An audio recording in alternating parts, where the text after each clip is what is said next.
Hello friends, welcome to ಟೆಕ್ನೋಮಿತ್. ಇವತ್ತಿನ ಈ ವಿಡಿಯೋದಲ್ಲಿ ನಾನು ನಿಮಗೆ ಹೇಳ್ತೀನಿ, ನೀವು ರೈತರಾಗಿದ್ದರೆ ನೀವು 10,000 ರೂಪಾಯಿವರೆಗೂ ಪ್ರೋತ್ಸಾಹಧನ ಅಂದರೆ ಸಹಾಯಧನವನ್ನು ಪಡೆಯಬಹುದು. ಹಾಗೂ ಅದನ್ನು ನೀವು ವಾಪಸ್ ಕಟ್ಟೋ ಹಾಗೆ ಇಲ್ಲ ಫ್ರೆಂಡ್ಸ್. ಅದರ ಬಗ್ಗೆ ಈ ವಿಡಿಯೋದಲ್ಲಿ ಹೇಳ್ತೀನಿ. ಈ ವಿಡಿಯೋನ ಸ್ಟಾರ್ಟ್ ಮಾಡೋಕ್ಕಿಂತ ಮೊದಲು ಕೆಳಗಡೆ ಕಾಣಿಸೋ ಸಬ್ಸ್ಕ್ರೈಬ್ ಬಟನ್ನ ಒತ್ತಿ, ಹಾಗೆ ಪಕ್ಕದಲ್ಲಿ ಒಂದು ಗಂಟೆ ಬರುತ್ತೆ, ಅದನ್ನು ಮರೆಯದೇ ಒತ್ತಿ.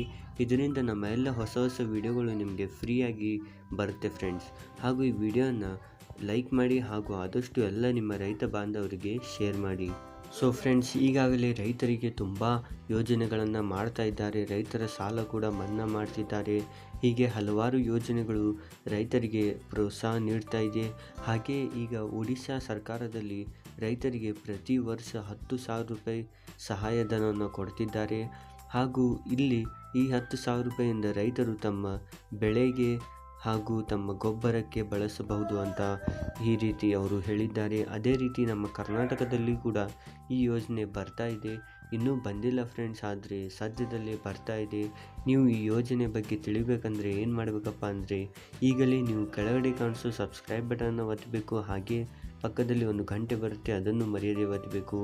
ನೀವು ಹೀಗೆ ಮಾಡುವುದರಿಂದ ಈ ಯೋಜನೆ ಬಂದ ತಕ್ಷಣ ನಾವು ವಿಡಿಯೋ ಹಾಕ್ತೀವಲ್ಲ, ಆ ವಿಡಿಯೋ ನಿಮಗೆ ನೋಟಿಫಿಕೇಷನ್ ಬಂದೇ ಬರುತ್ತೆ ಫ್ರೆಂಡ್ಸ್, ಫ್ರೀಯಾಗಿ. ಸೊ ಫ್ರೆಂಡ್ಸ್, ರೈತರಿಗೆ ಈ ಸಾಲ ಅಥವಾ ಸಹಾಯಧನ ಅಂತಲೇ ಹೇಳ್ಬೋದು ಕೊಡ್ತಿದ್ದಾರೆ. ರೈತರಿಗೆ ಮಾತ್ರ ಈ ಸಹಾಯಧನ ಕೊಡ್ತಿದ್ದಾರೆ. ನೀವು ಕೂಡ ರೈತರಾಗಿದ್ದರೆ ಈ ವಿಡಿಯೋನ ಆದಷ್ಟು ಎಲ್ಲರಿಗೂ ಶೇರ್ ಮಾಡಿ ಹಾಗೂ ಈ ವಿಡಿಯೋನ ಲೈಕ್ ಮಾಡಿ. ನೀವು ಕೂಡ 10,000 ರೂಪಾಯಿ ಪಡೆಯಬಹುದು ಮುಂಬರುವ ದಿನಗಳಲ್ಲಿ. ನಾನು ಅದರ ಬಗ್ಗೆ ಮಾಹಿತಿ ನೀಡ್ತೇನೆ ಆ ಯೋಜನೆ ಬಂದ ತಕ್ಷಣ ಫ್ರೆಂಡ್ಸ್.